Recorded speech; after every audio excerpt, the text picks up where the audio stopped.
Hey, you've got this part of the video. You caught the live, unedited edition. Home Gadget Geeks, Thursday night, the 20th of January. Freaking cold. It's cold as crap out there. Hopefully, it's maybe a little bit warmer where you are at. And we're in the pre-show. We'll get started here in a little bit. If this is the first time you've caught us, you've just got the live channel. And either you are live, and I've seen a few of you live out there. I'm seeing Ken and Nathaniel, Alex, Joe, and Brian. Welcome. If you got this recording on YouTube, it just means you didn't join us live, and that's okay. Hang tight. We'll get started here in just a second. We traditionally get things going with a beer pour. If you want to join us, if you want to, like, maybe you're catching this by surprise. If you want to join us live every Thursday, we start right at 8:00 or close to it. TheAverageGuy.tv, TheAverageGuy.tv/live. Mike, I am on my last of 4 beers from John Biggs that he sent to me. This one is from Rogue. It's called the Bat Squatch. That looks good. Yeah, it's a Portland. I think it's a Portland beer, or maybe a Washington. I should have looked before I went. Mount St. Helens, around that area. There, it's an IPA, an IPU of like 54, so maybe a little bitter. I'm not a big bitter IPA fan. I know you probably like them a little. I do, yeah. Yeah. So give it a try. What are you drinking? Well, the mountains are blue over here. Just some nice. Nice. It was you got funny. Hannah felt so bad. She went out and grabbed it. I'm like, hey, can you grab me a beer to drink on the podcast? And I'll stay home with the kids. She goes, yeah. So she comes back, and I'm like, so go for your review. Hold on. No, keep talking. I was just just gonna show the can. And so I go, oh, what beer did you grab for me to drink on the show? She goes, Coors Light, your usual. I'm like, oh. She goes, well, what? I'm like, well, we kind of like review the beer. And she started laughing so hard. I'm like, it tastes just like water mixed with a little bit of beer. And we were having a fun time. She was sorry, I didn't know you were like reviewing it. I thought it was just something to drink. I was like, no, that's the amount of times I bring Bud Light or Coors Light to the podcast. That's quite often. That's okay too. Looks good. Yeah, it's cool on the can. They've got a little flavor rating here. If you can see that. Here, I'll go full screen so you can. Oh, it's like a diagram flavor rating. I like it. Okay. Tropical on top, citrus, pine, bitter, and full. No, malt. Sorry, it says malt. And this leans towards the tropical and citrus. It's what it looks like. I was actually just about to say it almost looks like a fresh squeezed IPA or like one of those that has a little bit of grapefruit. Yeah. That's what I'm getting. I can always tell when they look more like orange juice and less like beer, right? When they look like almost like an orange juice. Mm-hmm. That kind of that hue they have to them. Okay, not the bitterness is all in the grapefruit flavor. So if you're a fan of grapefruit, I don't mind it. I mean, but it's almost like a sour, like you would get, if you would get a sour. Yeah. And again, let me see. This is Bat Squatch. Dedicated to the legend, I guess there says, for years rumors have circled that deep in the woods of Mount St. Helens lives the fabled Bat Squatch. While there are many tales of Bat Squatch, they are all a bit lazy on the details, which makes the truth such a juicy mystery. You got to love the marketing stuff on this, right? I agree. I always like the stories. On this Bat Squatch. Brewed Rogue. Rogue Isles, Newport, Oregon. All right. John, thanks for sending me those beers. If you want to send me your beer, your favorite beer, send me an email, jim@theaverageguy.tv, and we'll get that straightened up. But a pretty good, John. I was a little surprised they saw IPA on it, and I was like, oh no, I got a backup water just in case. No backup bourbon tonight. Mike, I found some Buffalo Trace bourbon, which is during the pandemic been pretty hard to find, especially around here. Our bakers had it for $30, which is probably $6 or $7 more than it should be. But it's you splurge sometimes. You gotta enjoy it. It's supply chain. Yeah, supply and demand. So we picked some up. And I was talking to my son about it, my oldest, and so he came over. I guess it was Saturday night they came over, and we did a bourbon tasting, and I hadn't done side by side bourbons in a while, a long while. So we did that, that and Jefferson, a couple Jeffersons. I have Ocean, I've got the Reserve, and we did the regular Jefferson. Was this like a blind test? No. Okay. No. Did Point Rider. That's our cheap one here. That's the $15 cheap bourbon. I got one called Cooper. That's from just up north here at West Point, Nebraska. Yep. And it was a really good, like, it was just a really good side by side. Like, it was just a good way to do it. Rinse them out, little water in between. We had the little red solo cups that we were using, and they've got lines on them, so you could kind of get consistent pours each time. I mean, don't get me wrong, I was hammered by the time we were done. Like, and the last ones tasted great. Oh, they got better as they went along. I wonder. Should have had the more expensive ones first. Yeah, it was really. We're trying to pick out the notes in there for the various bourbons and where you might use them. It was just a really good. We didn't have. I have some. What's the really hard one to get? That's they have the horses on top. Why am I blanking at this point? Somebody will get it in chat. Anyways, didn't do that. But it's good. Blanton's is what I'm thinking about. Blanton's is what I'm thinking about. Blanton's makes really good bourbon. John, thanks. If you missed it, we just poured your bat squatch. That's there. And John, thanks for sending it. Nice, better than I anticipated. Again, grapefruit is kind of what I get out of that. I love tropical grapefruit. And citrus. Yeah. I'm not a big grapefruit fan. Oh, you're not? I'm not. I'm not. But it's a good sour. I would be a good summer beer. Yeah, it'd be a good summer beer. I mean, it's freezing outside right now. Yeah. So we went down Cross Train, one of our local breweries here in Nebraska, in Omaha, has a bar. I guess what you would call it. It's really cool too. I like. Have you seen that downtown? Yeah. Oh, downtown. Oh, downtown. Yes. Well, there's that one Mills in La Vista. Millworks. Yeah, La Vista's that's where they brew it, but they've opened in Millworks. Oh, I didn't know right that. Across the street from the stadium, from the baseball stadium. Oh, cool. Back Man, in there. Do well during college World Series. Like lines out the door for sure. And they have probably almost too well 16 on tap, and then you can buy all their cans. Oh, that's cool. And it was really good. We went there for happy hour yesterday. Today's Thursday. Well, yeah, because that's a stone's throw from your office. Yeah, I hadn't gotten in, but I drove in for that. I was like, I need to get out of the house. Yeah. Have you ever thought about how we'd podcast if we weren't on video? Like I was leaning back. Oh, I could get really comfortable. I'd be down here like this. Do you guys care if we just kind of like chill while we do the show? Yeah. There's my feet up. In some of the shows, by the end of the show, I am like this. Yeah, right. You just start to slowly relax more and more. It's very John. I like the name too. Bat Squatch. That's pretty cool. So thanks for sending those. Good beer. Oh, they've got some, they say pair it with white cheddar. Yeah, it gets like some white cheddar popcorn. That'd be pretty good. Grilled salmon. I had salmon Monday night. We had salmon. That was pretty good. Strawberry shortcake. Yeah, I could see that. Good job, John. Nice beers. Again, if you want to send me your beer, Jim at theaverageguy.tv, and it's pretty great. John says that's how. Geeks. There we go. He says that's how I'm sitting. And then Bob home. Yeah, well, it's freezing. Okay, we got a lot to cover. Yeah, I got a big, gigantic segment on this 5G thing. Good, because I have some.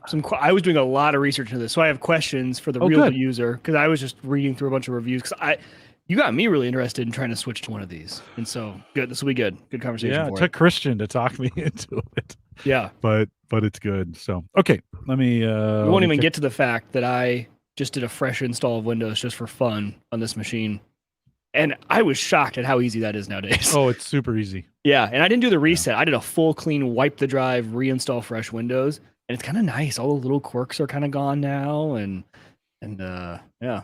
But of course, the messing with my Logitech, that's why I'm all washed out tonight, and I can't figure out how to get the You settings probably to just change. need the Logitech drivers. Did you get the drivers in there? Yeah, I have the G Hub and everything. And the settings. G Hub's just and- locked, and I can never remember how to unlock all those Oh, settings Okay. in Logitech G Hub. So Okay. yeah. Okay. Let's do this thing. Here we go. This is the Average Guy Network, and you have found. Oh, hold on. Before I do that, watch my watch my video, because it's super important. I want to know if I'm jittery or if the. So are you on 5G right now? I'm on 5G right now. Is the whole house on it? So like Cox is Whole unplugged thing. for now. Okay. It's unplugged. Network cables out. All It's right. not even on. It's not even on. Sorry, Cox. It's a sad day. Yeah. Can we not talk bad about them tonight? Because last time we got off the show and my internet was down for the next 8 hours. I don't. Yeah. Okay. Yeah, we won't talk about it. Okay. No, we can't. All right, here we go. I swear they were listening last time. We'll try this again. This is the Average Guy Network, and you have found Home Gadget Geeks show number 521, recorded on January 20th, 2022. Here on Home Gadget Geeks, we cover all the favorite tech gadgets that find their way into your home. News, reviews, product updates, and conversation, all for the average tech guy. I'm your host, Jim Collison, broadcasting live from the AverageGuy.tv studios here in a cold Omaha, Nebraska. How you faring over there on the west side? Well, it was one of those where, earlier in the week we were in 40s and 50s, and this morning I woke up, walked outside, I'm like, that feels cold, like really cold. Looked at my watch, it was -5. I'm like, okay, that's why, because it's actually really cold. Yeah, cold is back. Yeah. We tried to so the kids came over on Tuesday night we were going to do some cigars on the deck because it was 50 on Tuesday, right? Yeah.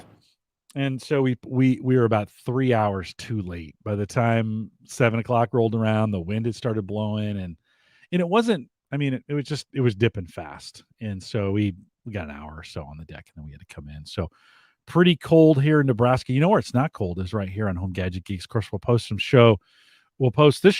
I'm already one beer in. We went out for sushi tonight, and so this could be rough.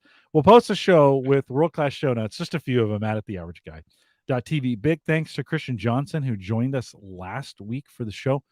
Did a bang-up job of doing that. I have so much fun when he's on. He's great. He's awesome. Yeah, if you haven't listened to that show, what's wrong with you? Like, seriously. Just it's Christian Johnson. Come on. Check yourself for a second. Why have you not listened to that show? I mean, his normal talk is more interesting than most of us. Agreed. When we're talking smart. Like, he just talks about regular stuff, and you're like, that's pretty smart. I mean, the kid's amazing.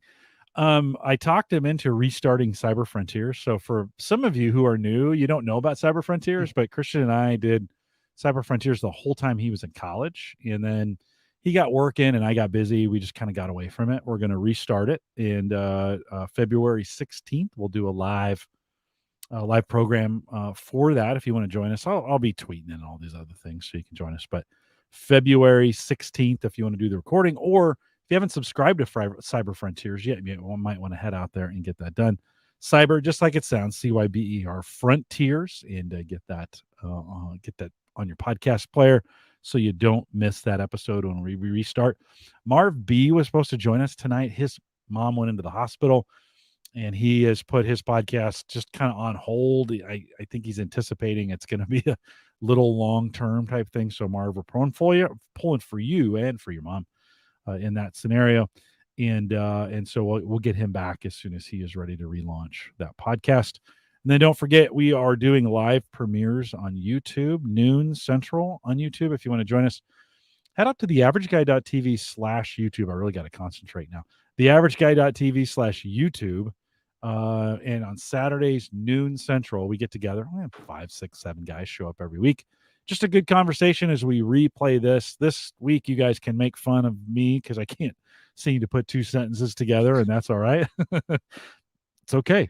But join us noon Central, theaverageguy.tv/YouTube. And then don't forget, next week, post-show, Mike and I will be running to Discord, and we'll be just opened up for anybody who wants to join us.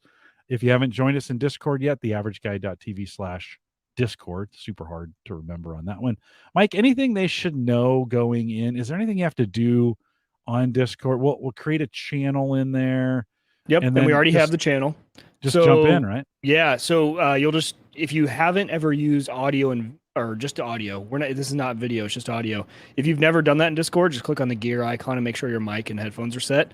And then at that time, we'll jump into, there's an open chat voice channel, and we'll just hop in there. And again, it's not going to be recorded, so don't worry about that. But as long as people are civil and have a good time and keep it PG, then we'll consider doing this, maybe once a month or something like that. It's just a chance to everyone jump in and chat. I got this idea from one of my ham radio live streams that they do. It's the post show. They jump over there, and I've enjoyed it.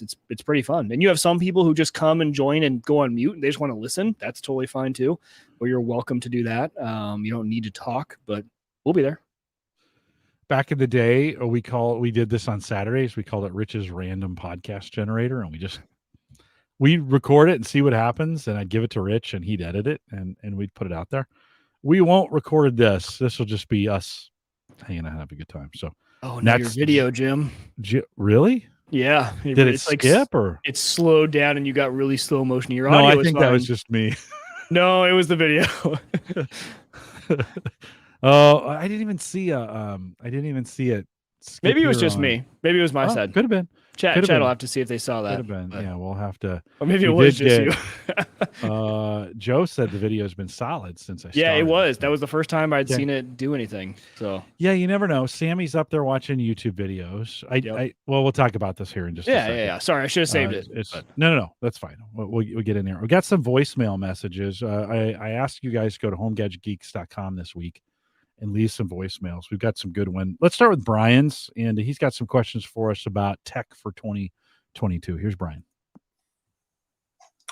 Hey guys, it's Brian, and I just want to say Happy New Year. And thinking about the new year and about technology, what is one piece of technology you think you're going to use more in 2022? And what is one piece of technology you think you're going to be using less? Mike, we'll start with you. Let's start with more. What do you think? What are you using more besides this new truck? Well, that you're never going to get. I know. I was going to go down that path, but not just the truck, but what I've actually been doing. And thank you to everyone who's been posting the videos in the Discord about EVs in general and just getting used to this charging trips, taking trips while having to charge and all of that. So there's been a few suggestions. There are some really good EV apps that you can install that give you just more information on the different charging stations, how much output those charging stations, put out, so you can know if it's going to be one of the high-end charging stations that you can charge quickly, a more low-end option, whatever that may be. So I think I'm going to be testing out a lot of different just EV in general apps and trip planning and trying to test out different home chargers. And, am I going to go with the Ford version that they give you, or are there better options? Installing the transfer switch. I think a lot of mine is going to revolve around that. Again, though, I probably won't get it. The first 2 waves of pre-orders have already gone out this year, and I was not part of either of them. Actually, one was today. I was checking my email on like a minute by minute basis today, and didn't get it. So I'll probably be next year or the year after. Who knows? We'll see. But whenever it is, that's going to be my more option. Are you going to do anything in the in-between, or are you going to stick with the Jeep for now? That's the true question. I've been talking about that with Hannah. As long as the Jeep is running, I'm going to keep it going. But there's question. It's been giving me fits lately. I have to fill up the automatic transmission fluid about once every 3 to 4 days because it's leaking that pretty bad. So I'll probably go in and get that fixed. And if it's just a leak, and just see. But in the meantime, I did ask the sales guy, because they correspond with you, like, hey, they talk to you. There's a guy at the local Ford dealership, and I asked him. I said, hey, would you guys do a lease and have just the end of the lease be when I pay? Like, I will commit. I will give you the down payment on the Ford Lightning today, and then can you give me a lease just to get me through? And like, well, the shortest term is 2 years, and you may have enough equity built up in the lease by the time all this rigmarole. I'm like, okay, no, if you were going to make it simple for me and just say, we'll do a month by month lease until the Lightning comes out at a really good rate. I thought they would go for that, because it's just like, hey, why don't we take more money in the meantime for this guy? But they weren't down for it. So no, probably sticking with the Jeep, and as long as it's still running. Because the used car market's a piece of cake right now too. I mean, not really, right? No, I mean, the used car market's yikes. Yep. So I'll probably wait it out and see if we can eke some more mileage out of that Jeep. Yeah, for me, I've been thinking about that. Like, what do I want? I'm doing a lot of home improvement stuff, and I think, I mean, besides we're going to talk about this tonight. Besides trying to fix my whole my home internet situation, trying to figure out how do I get stable, how do I make this thing work. By the way, I learned a ton about it, but we'll talk about it here coming up. I think. Yeah, I think it's going to continue just to be in the home automation space. I'm going to continue to figure out. I got a bunch of work to do down here in the basement, and while I'm at it, I'll probably rewire down here. So I'll take down some ceiling tiles. Of course, they're open, so I'll probably put some new conduit in. I'll probably run some cable. I may need to run new cable out because where I put the new the new modem from T-Mobile. Mm-hmm. Yeah, just ran a wire through, I just kind of haphazard to get it up and working. I may want to run that through some conduit or something so I can get it in and out easier. So I've got some work to do on that. I'll probably spend a couple months figuring all that out before I completely ditch Cox. We'll get that figured out here in a minute. So what about less? What do you think you'll do? You going to do anything? You going to do less of any tech in this? So I think I'm going to have a consolidation. And here, just one quick example of that is, I don't know, did you guys see the announcement? And this is really cool. Apple, through iCloud, if you pay for storage, essentially, if you have an iCloud Plus subscription, so if you pay for any of their storage tiers, which I do because that's where iPhoto is and our family has it, you can host email through them with custom domains. So I had 2 different G Suite services set up, and that's $6 a month each. That's $12 a month that I was paying just to have custom domain email for 2 old email addresses that I have enough accounts set up with those email addresses that I just need them to stay around. And I could probably go and switch those, but all of a sudden I'm like, oh, well, Apple does this for free. So I went over and it was as easy as switching, your domain DNS over to Apple. Apple tells you how to set it up, and it goes to the app mail account on my iPhone, and it shows up in iCloud. So like those sort of things where I'm like, I need to go through and do a tech audit and just be like, because I have a lot of subscriptions to random things. I found out I was still paying for MediaFire. Do you remember MediaFire from back in the day? Yeah. For my podcast hosting. How long has it been since I've had a podcast? Oh my God, it's a couple of years. Yeah, that's $5 a month. I forgot. I didn't realize I was spending. Just those sort of things. I'm going to do a tech audit. I think there's a lot of things I could probably cut out, but probably nothing in particular I'm going to use less or more, I would say. Yeah. I'm going to try in the light of what you just said about subscriptions. I've actually committed for the next couple months, check the budget, check my credit card every single day. So first thing in the morning, I get down, I sit down, log into my bank, check it against my spreadsheet. I have a kind of a budget spreadsheet that I use. Yep. And then go to the credit card, just check it. It's really just kind of I'd probably do it for the first quarter, just kind of that discipline for exactly what you said, catching subscriptions. Yeah. I want to do less subscriptions, and I want to do some that are more important. I've been thinking about writing more and doing some stuff with Jarvis AI and just some new things in the space. And I feel like I need to clear out some subscriptions that I have. I think the other thing I want to do less of, or at least encourage the family to do less of, is we have every single Hulu, Disney. That's some of that we're sharing and stuff. Right. And I don't know how much of that is right or wrong. I don't do it. It's yeah. But I want to. The kid has Hulu, and the mom and dad have Netflix, and the other kid has Disney Plus, and And Netflix just went up again, and it's like, okay, it's time to get a handle. I want to stop. I want to stop promoting services that are doing. We're in this inflationary period, and I don't want to reward companies that are taking advantage of this. Right. Right. Especially when they don't need to. Like, you don't, sometimes they feel like they're raising prices just to raise prices. Right? Yep. And I don't want to reward them for those things. So I'm going to spend some time trying to thin the herd on both subscriptions, and then just kind of on our media stuff. Bob says, good idea to keep track of subscriptions. I have a spreadsheet that I always put stuff in. So you don't forget about it. Also set reminders for those ones that you just want for a year, or even some of those that you sign up for the month, like Text Expander was one of those. I signed up for it, didn't use it. The day I was going to go to cancel it was the day I got charged for and I couldn't, I'm like, well, okay, it's already charged. Now, the dumb thing would be to say, well, I'm going to just use it for the month, and I'd forget. It would go again, and it would go again, and go again. Hate that. So for me, Brian says it's always good advice to reflect on budgeting. Can make huge impacts in the long run. And so, yeah, in fact, I was talking to my retirement guy at work today, and it's funny, 4 years ago, Mike, I was talking about crypto, and they were like, they just didn't want to talk about it at all. And now they're like, hey, have you thought about crypto? Like, yeah, one step ahead of you. What about getting in these crypto ETFs? So Brian, thanks for that message. Nathaniel sent a message in. Here's his. Hi guys, it's Nathaniel from Minnesota. My question for you is, I'm looking into getting a dash cam for the car, and I'm wondering if you have any experience with those or recommendations, what features are important. So if you want to research that in the next couple of days and have an extensive answer for me, that'd be great. Thanks. Bye. Thanks for sending that in. And again, any week you could do this, by the way. HomeGadgetGeeks.com. There's a blue icon on the page, bottom right-hand corner. Actually, it'd be this way.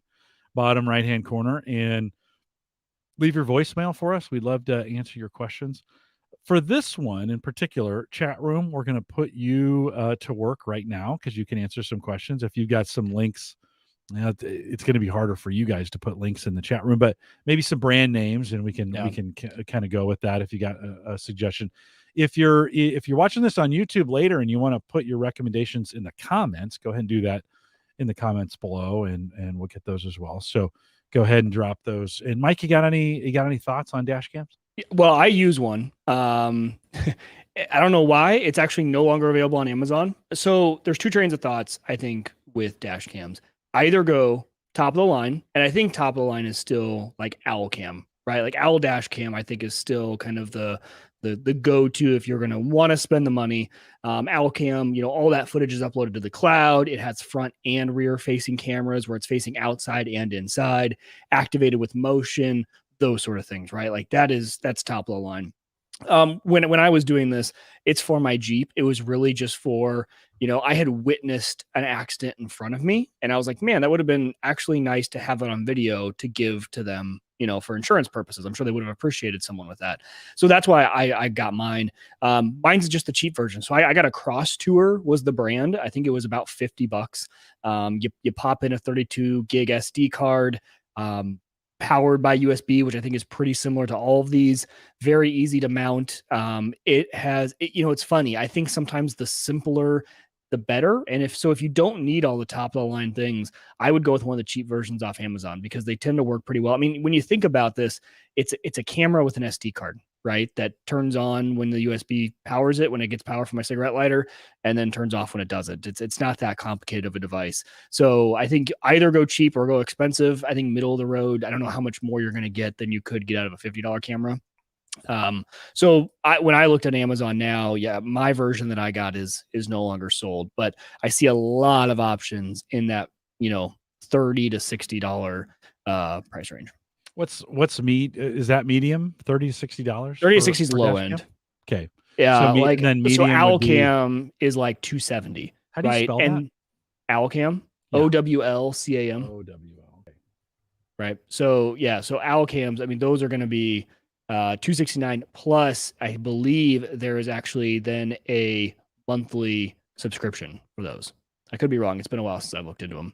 You would think so, with as much data as those are going to create if you're moving it to the cloud. Nathaniel also says wants to make sure it can survive the heat and the cold. Owl Cam, the one you had, heat and cold, how'd it do?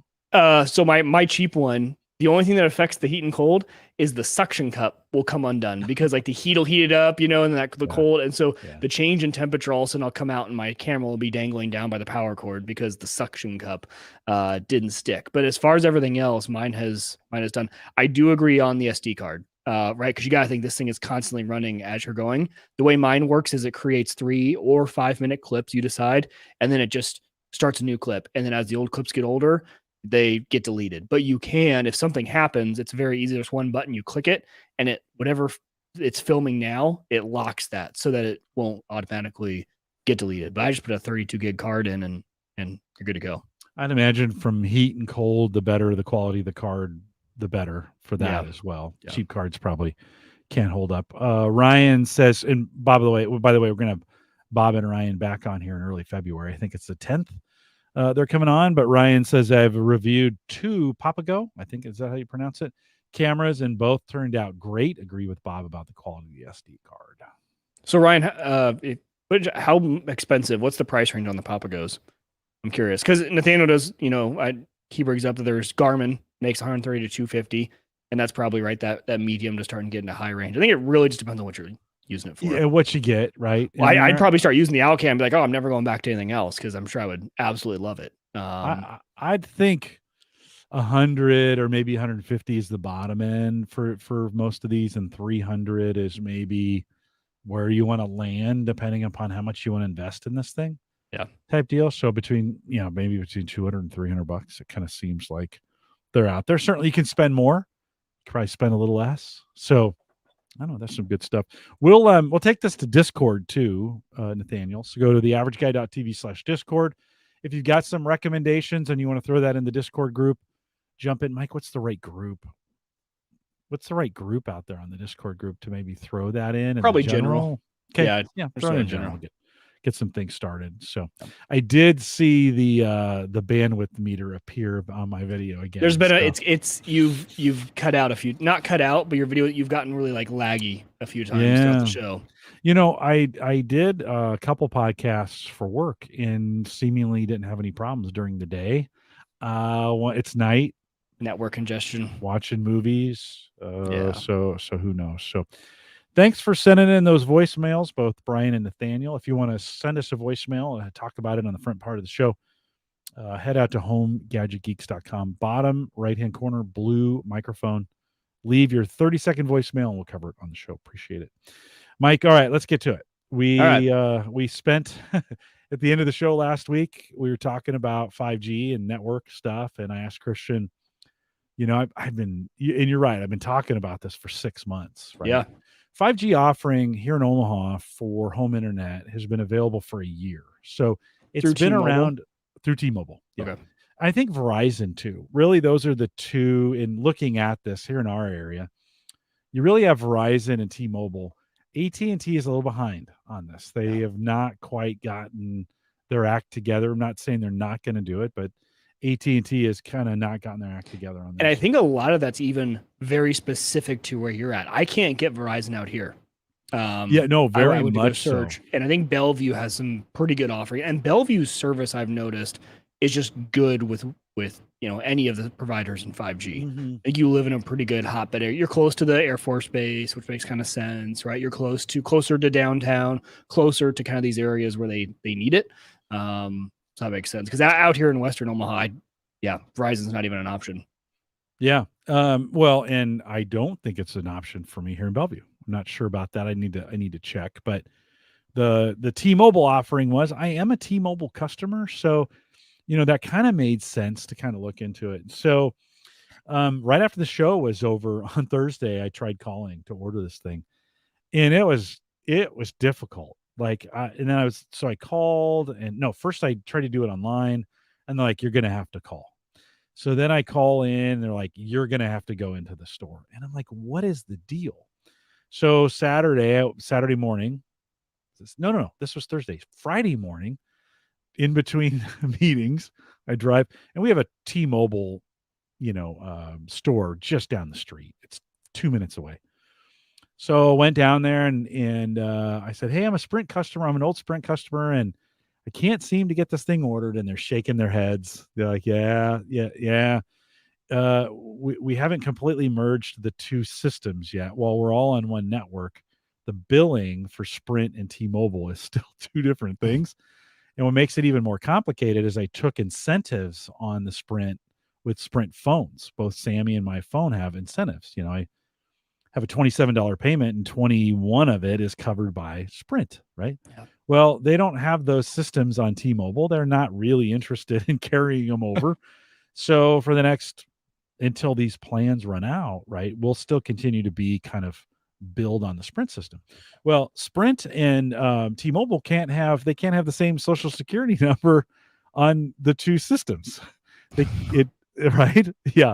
Right. I mean, how this is not like a technology problem. I'm like, you're a technology company, right? You Right. couldn't figure this thing out. It's a billing issue. So they're like, can you bring somebody in like who's not a Sprint customer? Well, that's Sarah, right? I'm like, seriously, I got to bring my wife in to get this thing done. Are you kidding? She's never going to come in. Like, Well, okay, but imagine if she was on Sprint and T-Mobile with you, you're telling me like she wouldn't have been able to do that. You would have been out of luck, right? Yeah, I don't know. We would have to make something up, but Wow. well, they did check ID. So so that evening we went out to dinner at Taco Bell, which is just down the street. Super good, by the way. And at least while we were eating it was good. Yeah. That's always the way it is. Instant regret afterwards. Oh, instant. Yeah. Yeah, it's an instant one. So I took her down. We picked it up. Actually, the purchase, the purchasing of this thing couldn't have been any easier. Like once we got that straightened out, it was 10 minutes. They had one in the store. They gave it to me. They didn't try and upsell me on anything. They weren't, it was it was the most chill experience. Guy gave me the phone number of the device right away. He gave me some tips on some things you could do, and he's just like, all right, go have fun, we'll bill you in a month kind of deal, right? So brought it home, didn't set it up right away. So that was Friday night, and I thought, okay, I really don't want to mess with this thing too much. I did take it out of the box, kind of set some stuff up, but wasn't going to plug it in, kind of wanted to see if it worked and messing with some things just on its own, but didn't really. I asked the podcast coach on Saturday. So I thought, well, I'll mess with it Sunday morning. So just did some tests with it, that kind of stuff. Sunday morning, everybody's asleep, unplugged Cox. You could hear that thing spin down or whatever, and plugged the Bitdefender box right into the back of the T-Mobile box. And within 45 seconds, I had internet. It was the simple, Mike. It was a real, there's been all these YouTubers and all these people talking about bridge mode. And now you've got some concerns about that as well. You want to do some port forwarding. You want to do some complicated stuff. Yeah. This isn't the modem for you. Like there is literally no management of the it's turn it on. You can kind of see some bandwidth usage. You can kind of see who's connecting to you, or what kind of devices are connecting. It's a very first gen. Their software is very first gen on this. So first thing I would say to you, if you're setting this up and you already have a router, you don't have to mess with new SSIDs. You don't have to. I almost want to say it's like automatic bridge mode. Like you don't have to put it in bridge mode. Now you're not getting bridge mode functionality if it was right, because you're double natted now, right? You're a private network connected to a private network. So if you do any sort of gaming on Xbox or any sort of video games, that sort of stuff, I would not recommend that because your Xbox is going to throw a fit trying to play multiplayer with that double NAT in place. But if you're just doing internet connectivity, you might be good to go. But if look into bridge mode if you are doing any gaming and you're having issues, that would be the cause of it. Yeah, and I haven't tested it for that. Yeah. No, yeah. It's a very simple setup. It did give me an IPv6 connection right off the bat, which went away at some point back to IPv4. I don't know. It was just one of those. It grabbed this public IP6 and IPv6, and then after a while rebooted it, and it went back to IPv4. And but from a setup perspective, couldn't be easier. Joe had said, I got the steel trash can, and I did. It's just a round metal. The color's not the greatest. They shouldn't have used silver. Should have been white. So silver has, I was watching some YouTubers. Silver has metal in it. Like that's what makes it silver paint. And so like you have antennas. Like Yeah. that's, it's probably not the greatest. No way to really upgrade this thing. You could pull it apart. I watched every video known to man on this thing in between then and now. Really no antennas you can add to it. It really matters in your house where you place it. This is a key. I took it around. I look so stupid on Sunday. It's going around the house, plugging it and unplugging it and testing it with my phone. And like, is it good here? The orientation of the unit matters in the way it's oriented towards the cell tower. Oh, really? Yeah. Okay. So quarter of a turn can mean 50 megs of bandwidth. Yeah. Like on the download. Like, okay. I still have some tuning to do with it. It's down here in the basement, which is probably not the best. Yeah. If I took it upstairs, I'd get a little bit better. Not much, but a little bit better. Means I need to run some wire up there, and I wasn't ready yet. I wasn't ready to commit to holes in the floor and those kinds of things because I'm not sure I'm going to keep this thing. Right. And so I thought, well, it's good enough down here in the basement. In matters. What I did use, and I think the tip is I used a site called Cell Mapper, just like it sounds, CELLMAPPER, cellmapper.net to identify. So when I got on there in the software, I could see which tower it had picked up and on which band it was picked up. And you can go to cellmapper.net and then I could identify the tower. And I'm like, holy crap, that's a tower that's a block from me. Like I have a T-Mobile tower, which was Sprint. Did you go outside and like, oh, there it is. You just look up in the sky. Well, we've known it was there. I didn't know it was I didn't know if we were coming off of it. I've never really checked my cell service, right, on this. And so, but using cellmapper.net, but Joe corrects me. He's like, no, I was referring to you eating a Taco Bell and surviving. Yeah, that's probably true as well. And Joe's right. There's internal antenna mods for this as well, but you got to take the thing apart, which may or may not void your warranty. They lend you this thing at no cost. They do expect it back, and they kind of expect it back in one piece. So I'm not necessarily sure I want to get into the modding aspect of this. So cellmapper.net, get in there, get some numbers, find the cell tower. Realize, it's coming right off the one up the street, and I'm right on the edge of it. So the line, they put some lines where it's kind of oriented. It's not exact, but I'm right on the edge of that. I'm on the inside edge, which is good. I'm in pretty good shape, right? I mean, that's probably why you get such a good signal in your basement, even. Right. Yeah. Right. And we're talking we're probably average scenario, 300 down, 50 up. That's kind of average. Okay. I was able to move it around and get 475.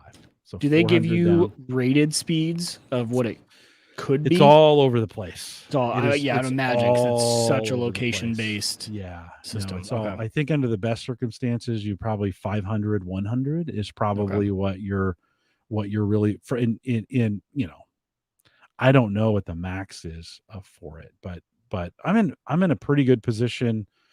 For $50, I don't know if I'd expect too much more, than that piece. But so I've got some optimization to do if I'm going to keep it. I've got some optimization to do on that. One of the things I did notice is the speeds differ with the different devices that I use around the house. So put it in, hook the iPhone to it directly to its hotspot, so it has a Wi-Fi connection of its own. I'm broadcasting an SSID from it, and then I'm broadcasting an SSID from the Bitdefender box.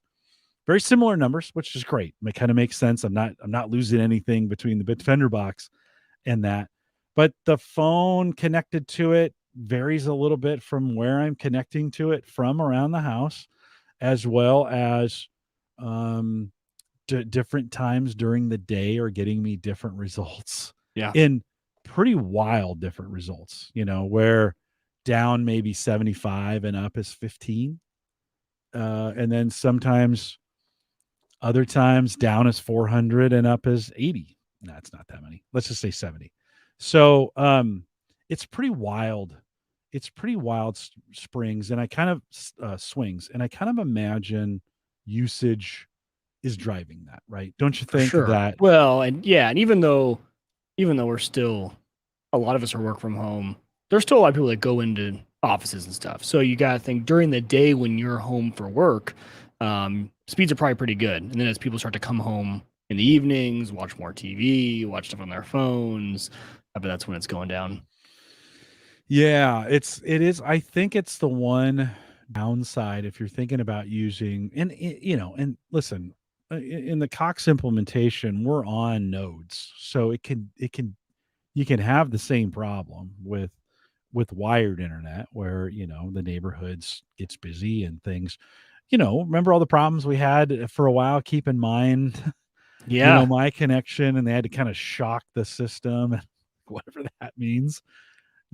So go ahead. Well, and I think that's what I was going to say is this internet conversation, what I've learned about you and me having this conversation on internet providers and everything, it is so dependent on just what your personal experience has been with your ISP, right? Because you've had nothing but problems with Cox. That outage we had last week, we joked about, but that was the first one I've had in a very long time. And my speeds are always consistent, like, just different areas of town, whenever it was installed, You're in a newer what they neighborhood. put in. Yeah. Right. Yeah. And then, but if I had to switch to all the wireless providers out here are terrible. I get one tiny bar in my basement on Verizon, and Verizon has really good coverage in Omaha. And so it's just right. So what's good for one is going to be awful for the other. Yeah. Yeah. And I did check. There was we were chatting about this in the Discord group, and somebody in the Discord group had mentioned Verizon, and I thought, oh, well, maybe, I don't know, maybe I'll become a Verizon customer, check this thing out. Not available. I remember. Oh, it's not available for you either. Not available for me. Okay. Yeah. So probably coming soon because we've got ultra wideband here. We've got 5G. So I'd be surprised. Yeah, I went on sellmapper.net and looked at the Verizon network and the towers, and there aren't many down here. So really? Okay. Yeah, I don't know. AT&T is big down here, and Sprint and T-Mobile are big down here. Verizon, not as much coverage, kind of on air. So that's kind of one of those things. Joe mentions in the chat room, unfortunately not available still, really even relatively close to the towers, right? I mean, that matters. Brian says, we'll be interested to see how these work as they become more popular. Yeah. What happens when we get more people on that network? How does that throttle? Does that work any better? Nathaniel says, if you still have it in the spring, how will storms impact the service? And we get some pretty nasty ones. I mean, the good news is our storms are fast. So we're talking about an hour. Like by the time they hit and go through and are gone, you're talking about an hour of service. Now it's an hour that you're checking the internet to see where the storms are going and how things are happening. And one of the things it didn't fix was my problem out in the shed. So because it didn't. At first I had the trash can closest to the shed side of the house, but that's as far away from the tower as I can get it. Right. I wanted to get it closer to the tower. So in my testing, when I got it on the east side of the house, that's when I got the best service. So I took it over there. Unfortunately, it's got to go all the way through the house to a bunch of concrete walls and to get to the shed. And no, it was really not going to work. It was really, really bad. Again, I can turn the hotspot on my phone and get really good connectivity. It's a total first world plus problem, right? At that point, I'm trying to solve something that's not really a problem. Yeah. And I think this is totally just a thing of, as long as you go in eyes wide open with what you're going to be getting, and you're just like, hey, I'm coming into this for internet connectivity for everyone to watch their videos, check their email, and I want to do it for a really affordable price. I mean, $50 for those speeds with no data cap, at least here in the Omaha Metro, you're not getting anywhere close to that. And especially with no data cap. So if you're someone who is just doing normal internet things and still going over your data cap, this could be a good option, right? It's when it comes down to the things of gaming, port forwarding for any reason. And if you port forward, you port forward. So we don't need to go into that because if you do it, you know what you do it for. To get to anything, things like self-hosting Plex, right? I know Joe was actually talking about, his Plex experience, and what's been is it can do a remote connection, but it's not directly connected. So it's limited to 480p. So there's some things there. And then the one question I had for you, Jim, I didn't know if you run into this. The biggest complaint I have actually, because I was reading through the forums, was that Well, so two things. So their implementation of IPv6 is actually not a standard, just direct, right? There's no, and see, this is where it comes back to last week. I admit I don't know IPv6, but the prefix delegation is all weird. So you're not getting a true, almost like public IPv6 address for each of your devices, because that was, I thought, that would be a good problem solving to port forwarding, because you don't need to port forward if you're using IPv6. So that was one thing. But the other one that I thought was interesting was apparently the IP address changes pretty often, like every few days. And so what that was causing was all the services that you use, your Netflix, your bank, Google, all those, it thinks you've changed locations. So it's constantly asking you to authenticate, because like, hey, now you're coming from it, since we noticed it's a different IP address, they have you go through the like enter your two-factor again, or is this you, those sort of things. And they said that was getting kind of annoying. And I didn't know, you've only had it for a few days, but have you run into that at all? Well, it changed from IPv6 to I definitely have IPv4. And are you seeing that through like the T-Mobile's like the or I can do what's my IP? I can log in what's my IP from a web browser. Yeah. It hasn't changed since I rebooted on Sunday. So I rebooted and that's when it changed. Yeah. And then I've had the same address all week. But I haven't rebooted either. So, I wonder what would happen if I rebooted. Maybe one of those situations where when it's setting up, it goes through a protocol where it grabs a 6 address to do some things to authenticate, and then it drops it down to a 4 address once you're on the system. I'll admit, Mike, I look at this V4 address and it looks familiar and feels comfortable. You're like, oh yeah, okay, I looked at that 6 address and I'm like, oh, good God, what is that thing? Yeah. Right. What do I don't even have, how do I even understand this, type deal. What can I do with this thing? So I had that moment where I got on, like when we were talking with Christian last week, and I got on 6 and I'm like, I don't really understand anything about V6. Like, should I be trusted to do these things? Because I don't know a thing about this. And it was just that realization. And then when it flipped back to 4, I'm like, oh, well, okay, I'm good to go. I imagine I'll keep this address for a while. I'll just be honest. This one, now, even on Cox, it was not a static address. No. If you rebooted after like a month or two of not rebooting, you would get a new one. What's the is it a 172? I'm curious. Since 172.58. So it is local then, right? Because that's a local address range. I mean, like you got your 172, your 192, and your 10. Those are private address ranges. Private address ranges. 172 is only at the .24 level. So 172.24. Actually the 172 range is pretty small for those. The 192.68 range, that for private, that is gigantic. That's got many more private addresses. Is that what you're talking about? The private addresses? I thought it was 16 to 32 or something like that. Like 172.16 to 172.32 are private. And this is 172.58. Oh, that 58. So it is outside that range. It's outside, yeah. Got it. Okay. Indeed, yeah. So the 192 is a much wider. I think it's got more addresses available for you. I can have those backwards, but okay, we get the point. You can look that up. One of us could Google this. Yeah, I looked that up earlier last week, but I've had too many beers to remember. Bob's saying it is the CGNAT that they're using. I think I confirmed that on the T-Mobile side. Which is carrier grade NAT. I haven't had any problems. Of course, I don't do port forwarding, so I don't have to worry about it. You don't self-host Plex, and you don't game, right? So literally, it's a great use case. There we go. Saves you $100 a month. Bob put the class addresses 16 to 31. Class A, Class B, Class C. There you go. In there, and you can because I saw that 172.58 range too, and I was like, oh, that looks like, is that coming from my Bitdefender box? How because I think internally, what do I use? It's a good question. I'd have to go back and look and see. I think I use 172.24 internally for my stuff. I used to use 192.168, and then when I got the Bitdefender box, I think it's standard 172.24 that comes out of the box on that. So yeah, and I Nathaniel, use thanks for I coming use in. Class A. I'm 10 dot. I used to use 192 Yep. because it was basic, but then when you run your own VPN, and then if your internal addresses are the same as the address as the network you're on, like if I'm outside the house and I had a 192 address, it gets really confused. So I switched my internal at home to the 10 Class A. Yeah, right on. And I think A and C are the bigger of the two. B is the smallest addresses that are available. Okay, so let's see. You said you had 2 questions.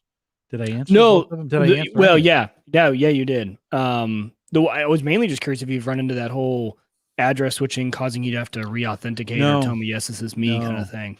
Yeah, no, not yet. That has not been an issue. Sarah really likes it. Like she said on Sunday, she was like, "Are we on T-Mobile?" And I'm like, "Yeah." She's like, "Wow, that's better." She's like, "It was better than working from work." Really? She's like, "Yeah." She was remote desktopping and And it was all doing, and she was like, and I'm like, "Are you sure?"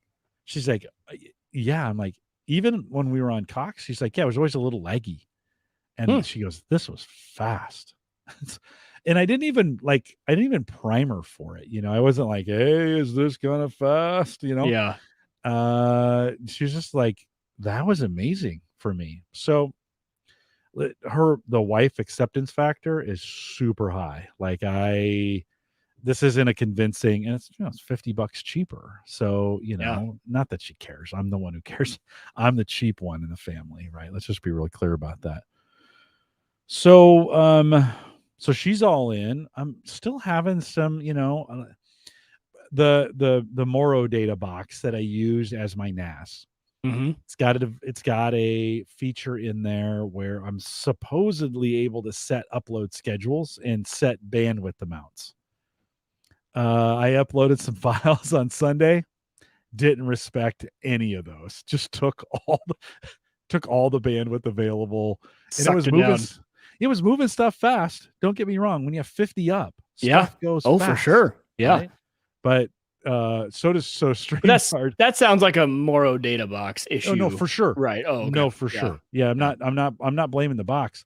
The problem is I can't have now. This is going to be a problem because I'm the only one who loads things to the Moro data box. So I control when the files go there and when they upload, so it won't be a problem. But it is one of those things that got me to realize if something overwhelms the network, like it's not as resilient. Like with Cox, if I did that, it just didn't seem like I had those same kind of problems. It wouldn't bring it to its knees. Right. Yeah. I can't prove it. I haven't done any testing on that. Maybe I should. Maybe I should fire that back up, move the network back over and give it a try. I doubt it because I'm kind of lazy. But go ahead. Well, no. So I was going to let you finish.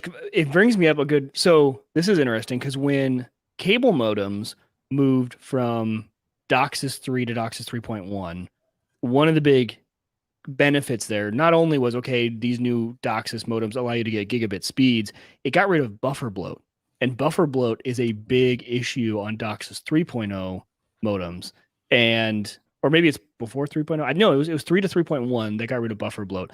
I don't know how that works with cellular modems. I don't know if they suffer from the same thing, but it reminds me of the queuing issues. So if all of a sudden something tries to use all your upload and it can't go through all that queuing, it reminds me of the days when people had buffer bloat issues on old DOCSIS modems. Yeah. So I don't know how all that works. I don't know how the tech works, but could be maybe just a first gen thing from the T-Mobile modems, right? Could be. Like it is. It's definitely. I mean, this is there's a lot of customer feedback on this particular modem from T-Mobile. I was shocked by that. Like the forums, the workarounds people are trying to do to get this to work the way they want it. And what I found out was there are a lot of nerds like me who are trying to figure out the whole port forwarding and gaming things. Like that was the two biggest things. Everyone's like, yeah, we're going to figure this out. We'll figure it. So yeah. I imagine, and then the software is, the Cox software is infinitely better. Like the gateway software, both on the phone, and infinitely better and more mature than what I got from T-Mobile.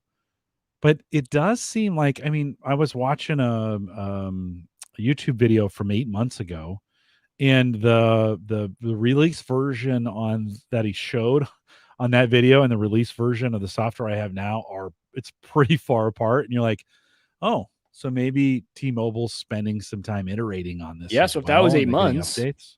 not bad. Yeah, no, and I don't know how many versions that was. The device itself has actually a little touch screen on the top, and it's got, I don't know, 5 different menus. So if you tap it, it'll tell you what its signal strength is, which is kind of cool. You can, Yeah. okay, is this in a good spot? What's going on? It's a quick troubleshooting, kind of click it and see what you get. You can get your messages. If T-Mobile sends messages to that phone number, you can actually read them and delete them on the top of this thing, which is kind of interesting. It'll tell you how many devices are connected to it as well. And so it's got this little capacitive touchscreen that sits on top. That was kind of cool. It'd be great if they had some options for external antennas that, you know, I could run. I don't want to put the device outside, but it'd be great if I could run a wire to an antenna that I would mount on the upper corner of the house, just to kind of get that, and again, you can go in and modify it. It's questionable whether that voids the warranty that you have with the device or whatever. I'm kind of going to hold out till the next version of it and just kind of see. Well, depends. I mean, I'm a week into it. Yeah. And my commitment to this is about 3 weeks. I'm going to give it a month, even if I pay twice if I pay for this for a month and I pay for Cock for a month. I just feel like this is worth kind of working out some of these details, learning some things about it, being able to test it. Consider it because essentially what you're doing is you're just adding on the unlimited data plan of Cox. Which is $50 a month. That's true. I pay just for unlimited data what you're paying for the entire internet service, which grinds my gears a little bit. Yeah, it is. Isn't that wild? I mean, it is kind of nice. What it is. The one thing, so a little quick tip here, something I was going to bring up, and actually with you and your testing, right? And you're saying the speeds fluctuate throughout the day. One quick Docker container, if you guys are looking for a good one that I ran into, was Uptime Kuma.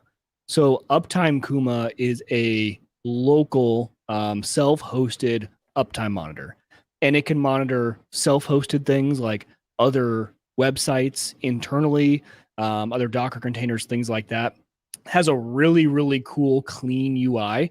But what I use it for, actually, so one of my monitors is just called Internet, and it pings Google every minute. And so that tells me, number one, is Cox up or down? And then number two, is my ping starting to go up really high during certain parts of the day? And, I think it was one of those things, Jim, if you were running this, it would kind of be interesting to see throughout the day what times, right? Because it shows you kind of a graph, at what times are those pings the highest. Obviously not a speed test throughout the day, but it could kind of give a good idea of when you can expect to maybe have a little bit more issue versus not. Yeah, it'd be good to run it against that. I have to look into that. Yeah, a good idea. And then Bob brings up a really good point. So DSL reports, if you go to their website, they actually have a buffer bloat test, and I've used that to run too. So their speed test is actually much more advanced than like going to speedtest.net. I've used theirs sometimes when I've had different issues, but if you just go to DSL reports, they have those sort of tests that you can run. That's just DSLreports.com. Is that what yep. gets there? .com. Let's see. Yep, DSLreports.com. And then speed test. And I want to run that. He says in the middle of the night. I'm assuming he's saying when I don't have a lot of, like, I'm not in the middle of a podcast. Yeah, and you can run it at different times, right? And just see, maybe actually as people on your network are starting to do things, testing to see if the maybe this week will be dedicated to this week and this weekend to kind of doing some testing of just kind of see how it goes. So far, there's lots of great things about this. I think you've already, Mike, mentioned the caveats of some things to watch out for. Again, Brian says if it becomes more popular, got to be good for competition, and maybe Cox will have to lower its prices. I'm going to call them, Well, Gavin says, I also like the speed test tracker Docker on Unraid to monitor speeds. So we got Gavin coming on here in a couple weeks. So I'll have to ask him about that. I'm going to call Cox, I think, tomorrow and say, I'm done. And just see what they say. Yeah. Like, just, because I can. For sure. I kind of can at this point and be like, I'm pretty sure, I think even with the little blips, have I had any more blips since the first one? Have you seen any one. kind of? Only one more. Okay. Since then. Kind of acceptable to this point. Listen, I'll be honest. I'm going to return this Gigablast because I'm renting it. It's $10 a month. And if I need to go back to Cox, I'm going back on my original modem. I have a DOCSIS 3.1 that gets me 300. And I was only on the 150 plan, 10 up to begin with type thing. Now, it's tough to give up Gigablast. It's tough to give up that 900 down and that 35 up, which had gotten pretty rock solid. Yeah. So I'll just have to see how that goes. John says it's been really solid for him. So good, John. Well, the good news is I'm recording this. So if I want to go back and look and see just how good it was, right? Yep. Just total of 3 times. That's it. And they were not the same as when you had Cox issues. When you had Cox issues, the blips lasted much longer and it was more consistent. Yeah. Whereas this is very minimal and very short duration. And I'm getting a little bit of blip back from you too. So really? That could be me. This could be you. It could be the internet. Well, and someone in chat, go to DSL reports right now and try and run a speed test for me. It's given me errors actually. So when I try and I click on cable, it starts to run the test. It keeps giving me random errors. So I don't know if it's my browser or this is a fresh install of Windows, though. This should be as clean as it is. And I'm not having any other internet issues. So I wonder if DSL reports is no longer a good utility. This is it's 7 degrees outside too. So there could be some, depending if there's a wire exposed and the temperature and some of those kind of things. Gavin said it's been down for months. Oh, really? Oh, there you go. I guess that's not going to work. Never mind. Okay. Well, I guess DSL reports won't work on that. It hasn't worked for a while. Thank you, Gavin. Good to know. What else? Check. Yeah. What else should we use? So I want another speed test that does buffer bloat. Let's take the speed test conversation into Discord, and I want to head out to the averageguy.tv/Discord, or if you're already in the group, jump in. I think it's the home networking channel. We've been talking about this. I'd love some help because I honestly don't know what to do. I'd love some help on some things I can run. I don't want to run a Docker. So sorry, Gavin. I don't want to run a Docker on my Unraid to do this. I'm kind of just looking for a website. If I could run some things, get some diagnostics, some of those pieces, it would be great. So let's jump into Discord and do that. So Mike, the verdict is still out. We'll be running this for the next couple weeks. Like I said, I'll probably give Cox a call tomorrow. I've got a few open spots in the calendar, and I'll probably make that phone call and just say, hey, I took T-Mobile up on their and I'm testing it. I'm willing to take it back for the right price. Just ask a little price match. Yeah, I just I'm not put me on your 350 speed, whatever plan, and give me unlimited data for $50 a month. Well, there you go. I think it's I think that's right. Good. I don't know, or at least it's a good starting point. Yeah, I want unlimited. T-Mobile's giving me unlimited data. I'm getting 300 down and 50 up. I know you can't match 50 up because even your Gigablast doesn't go that high. Right. But give me your 35 up, whatever. Yeah. 300 down. 335 and $50 and unlimited. Yeah. Unlimited. Can you do it or no? Right. And we'll just kind of see. And then I think if I'm pretty sure they'll say no, but you never know. I'll push it for a while because I don't really care. Do you have a manager that you could maybe talk to? Let's just not give up on this thing. I mean, what can you guys do for me? And then because I have a modem I could do that with. It'd be kind of fun to have both. It would be. Well, I was telling you, I was getting all nerdy about, I would put PFSense and have dual WAN and start having either failover or a WAN balancer on there to pull from both. I think that'd be pretty darn cool. I'd probably segment out my networks, and I'd have like certain things that can get, the Cox. I would have anything that just needs internet access and that's going to pull a lot of data, put that on T-Mobile. Yeah. I'll put all my other services that need to be routable on Cox. Oh, right. That'd be pretty cool. Right. It's nice being back in the world of unlimited. Like, I think I ran 50 gig of speed tests over the weekend. Listen, Sunday I was running a speed test every 5 minutes. Moving stuff around the house, and so it was just one of those times where you're like, I've probably run a lot of speed test data just because that'll pull down some data for you to keep running it, refreshing it. So Bob says I need to ask for their retentions department. That's where you want to go. So yeah, I'll be like, like I said, I'll run through the first technician, and then I'll be like, look, there's gotta be somebody who can make this deal for me. Like, I don't want to go. I mean, I do, but I don't want to go. And But I do. but I mean, let's just see how it goes. It's nice to be in the driver's seat for a change and not kind of be stuck. So I ran a lot of speed tests last month, Jim, and I hit my record with Cox. I did so many speed tests that I pulled down 9.5 terabytes.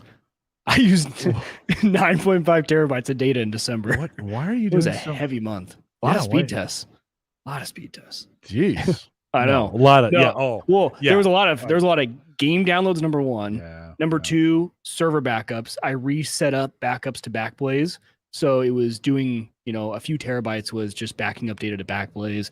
There was just a lot of stuff that month, but I've never before crossed the 9 terabyte threshold of data. And Cox didn't have an issue because I'm still paying them the $50 a month for unlimited. So Alex thinks they'll offer me a cheaper rate in 2 or 3 weeks after you switch.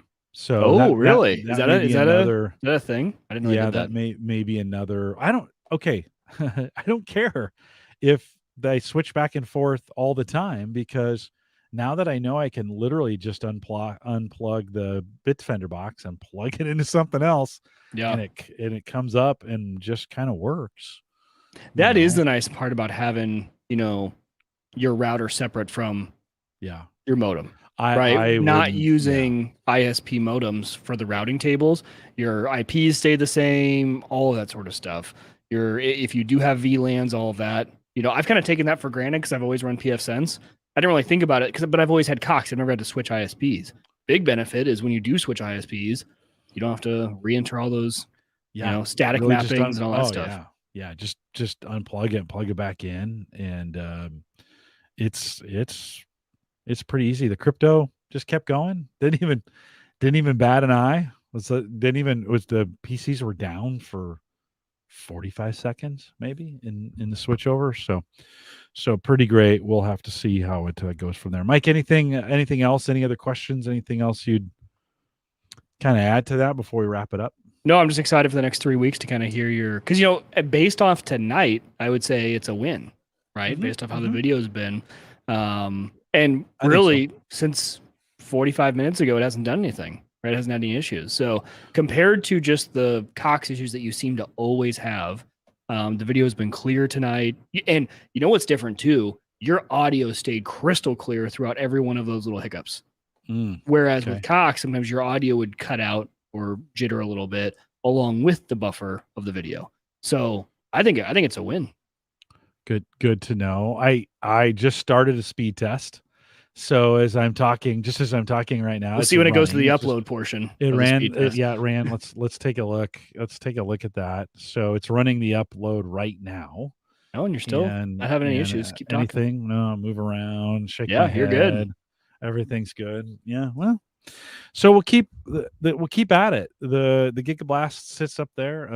I'd really like to take that back. I'm kind of bitter they made me rent that thing back when I was having the problems. I kept my old modem, so if I want to jump back on that thing again, I don't need Gigablast speeds. I just want internet. I just want higher upload. We've talked about this. I don't need gigabit down. That is for sure. I would take symmetrical 300, and I would be ecstatic way more than I am with gig down. Symmetrical 35. 100. Mike, 100 pretty slow down. nowadays. Like once you're used to it, like when I'm downloading updates Well, you're to Call of gaming. Duty, Yeah, like I'm doing a lot of those. If you're just streaming stuff, you're right, 100's totally fine. But if Yeah, you're no, I'm fine. downloading things, I'm at fine. 100's. I mean, the most I do is an hour long video from StreamYard, Right. and it's it's a couple gigs. So Right. you're like I think 10 gig at a time is maybe the most, not 100 gigs at a time. So yeah, 100 symmetrical. That's never going to happen. No. Well, it might, but from Cox, they're going to need to do some upgrades in our area. I think they're going to be in a world of upgrades for a while, trying to keep up with all this. That hardware side of stuff, the towers, a little easier to upgrade.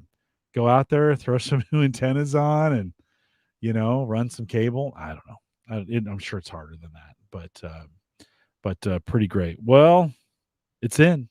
Christian, thanks for pushing me over the top on that. I was a little hesitant on whether that's actually something I wanted to do.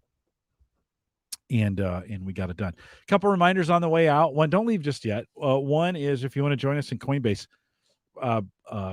crypto's getting pummeled at the moment, and if you were ever thinking of buying, now might be the time. I mean, everything's on sale. I can't emphasize that enough. If you head over to theaverageguy.tv/Coinbase, sign up. You get on your first $100 trade, you get 10, I get 10, and it's a pretty sweet deal. So get it done, and theaverageguy.tv/Coinbase. Big thanks to our Patreon supporters as well. Every month, you guys continue to support the network, and if you want to do that, head out to theaverageguy.tv/Patreon. That helps with some of the expenses for this, and it's just kind of nice. I appreciate your gifts to that. That's what I consider them.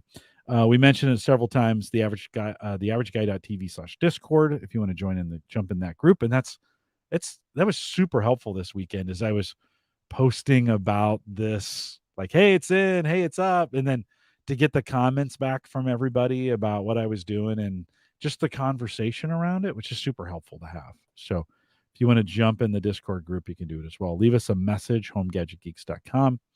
Contact the show, send me an email, jim@theaverageguy.tv.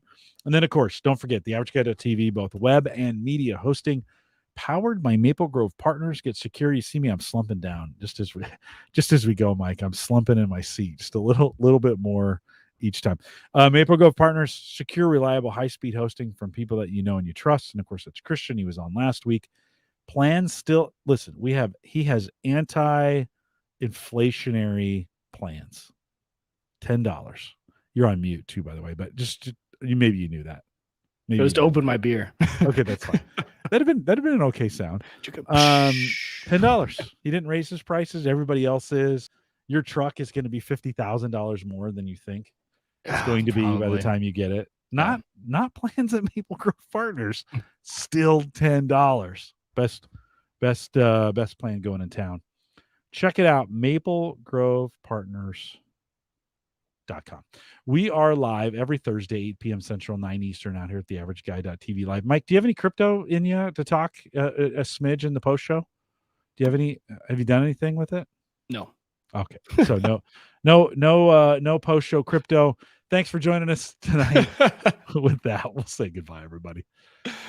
Man, I need to stop drinking beer long before the show starts. That's what I need to. Holy cow. Oh, that's fun. That's a good time. Okay, I don't know who BC is in Discord, but I'm very jealous of his speeds. He's got 1 gig down on a speed test, 570 up. He says usually his up's around 950 to 970, and he has a 4 millisecond ping. Yeah, so we didn't talk about the pings. The pings went way up for me. So 30 to 80 milliseconds. Ooh. It was had been kind of again, you don't game. Like, this is not all the stuff you do. Right, these things are negligible. Right. Yeah. Because that's it only going to matter. It had been in the hundreds when I first started, when I first posted that screenshot. And then by 100, and let's say 130. By the time I got it positioned right in the house and some things set up, it was but I've never seen anything below 30. So, and 30 doesn't sound high, but when you compare it to like Cox, which is 5 to 8, I mean, you're talking about 5 to 6 times higher latency. which is kind of interesting. That's Yeah. Sarah said it's fast. That's all that matters. John said he bought some crypto earlier today, thereby driving down prices. Thank you, John. I thought I told you to let me know in advance when you're going to buy, so I know, when you're going to buy, so I know to wait and then take advantage of it later. So thanks for doing that. Bob's listening because he just put Bob Carpenter in British Columbia. Oh, is that Bob? It's the same Bob. There we go. Nice it's Bob who's in chat and YouTube and over there. Bob's everywhere. I should have made the connection. BC, Bob Carpenter in chat. Got it. Yeah. That is Bob. I am very jealous of the speed. That is insanely cool. What do you pay for that, Bob? That's a good question. Don't put that in the Discord chat. Put that in our chat here, so I know. Hold on, let me pop out there really quick. Well, I'm getting my pounds to US order.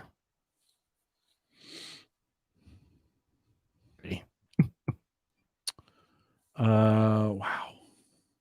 Yeah, that is fast. That is super fast. What's it? I'm an idiot. He said British Columbia, didn't he? Not Britain. Oh, yeah. I'm over here. Canadian dollars. I'm overthinking. He's over. Just inflate it by 30%. Yeah, that's all I gotta do. You're in pretty. What does he pay? Does he say? He's typing. Oh, okay. And I said in this chat, Bob, not over there. Come on, Bob. Jeez. He said they also offer 1.5 gig down and 970 up, and a drool at 2 gig down, 2 gig up, but an eye-watering 175 a month. But okay, that is. Are you saying 175 was for the 2 for 2 gig down, 2 gig up is 175? God, because I'm paying. What's he saying? I'm doing something stupid because I'm paying $140 US for gig down, 35 up, and with that includes unlimited data. Yeah. 85 a month. That is, Bob. Don't ever lose that deal. Unlimited 2-year contract. And that's 85 Canadian. Yeah, I'd pay that. That's not a bad. I want to call Cox right now. We should do it on the show. No, because they'd ask for me for my PIN That's number. $67 US, Jim. Yeah. That is wild. He said there's also a 2 gig symmetrical plan for 175. I wouldn't do that. I wouldn't need that. I wouldn't need 2 gig symmetrical. I never even use it. 100 up. Wait, did I do something wrong?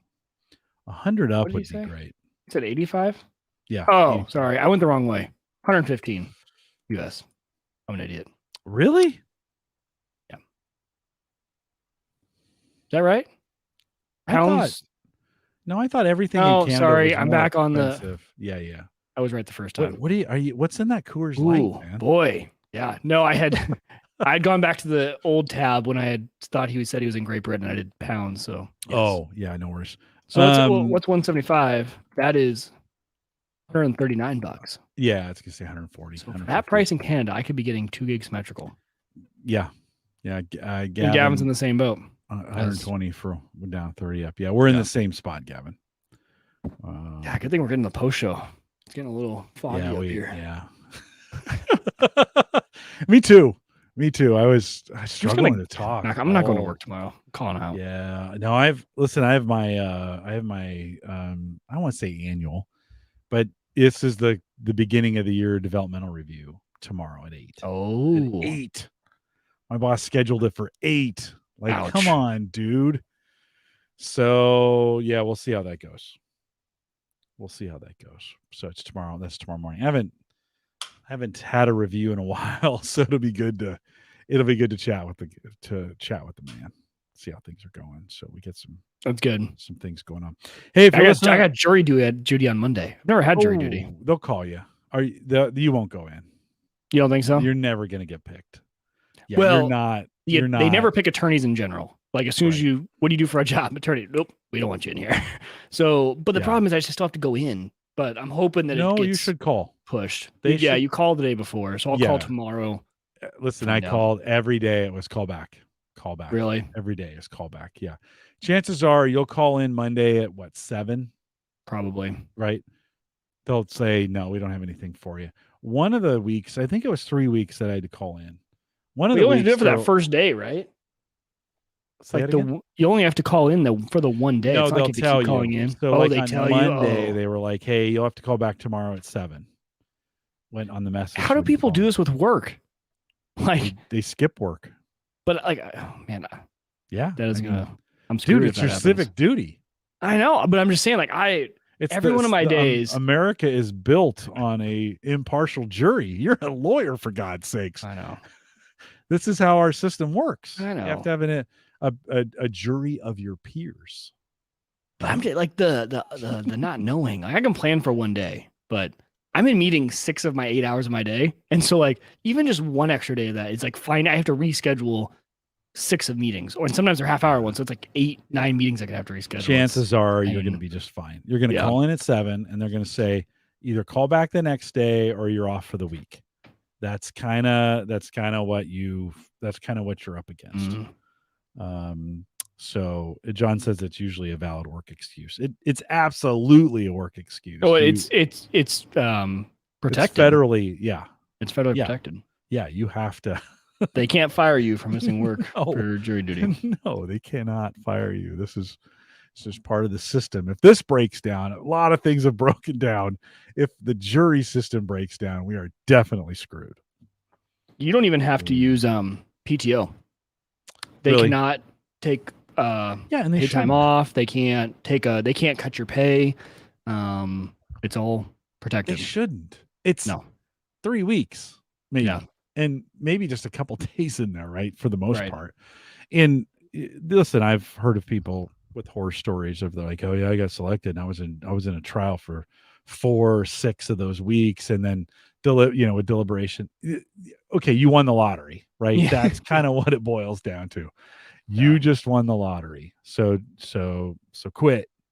It's a good thing to be a part of. People commit crimes in Canada, Bob. No. You guys are all just so nice. Just Why is there jury duty in Canada? Crimes of meanness. That's all they are. You are mean to me. That's it. That's the only crime that happens in Canada. Everybody else is like, oh, I'm sorry. I'm sorry they were mean to you. Dare be sorry. Oh, it's about we had a big conference going on here that I had a big part in, and I came down on jury duty, and I was like, guys, I don't know if I'm gonna be able to make it. And then so I'd call in every morning, and they'd be like, no, we don't need you. And one of the days, the very last week, they were like, you're off you don't ever need to call back in again on Monday. So I hope I get that. Yeah. They say you're actually, so on the instructions, it says call the day after 5 p.m. on the day before your scheduled reporting time. Yeah. So that's so maybe that's up early and do it. Yeah, that's the way they do it. They'll put a recording out there and you call it in. I thought it was in the morning, but maybe it's the night before, so you can kind of plan. That's a good idea. Right. You can kind of plan. So you can plan. Yeah. So hey, if you're listening live, thanks for coming out tonight. Appreciate it. We'll see you guys back here next week. Let's just take a look at Mike, by the way, Mike, I'll just announce this live. The February 3rd, no show. I have work. Okay. Doing a big podcast that night. So February 3rd, no live show live, folks. So if you're thinking about it, no show. You and me again next week. So I have to have some topics, and then we're going into the Discord. So we'll do that. And then, wait a minute. No, I'm looking at the wrong week. Yeah. So Discord next week, no show the week after that. And then Gavin joins us. And then Christian comes back to talk about his home theater. Excited for that. Yeah. Yeah, it'll be super fun. All right. We'll see you guys next week. Have a good weekend. Stay warm. Take care, everybody.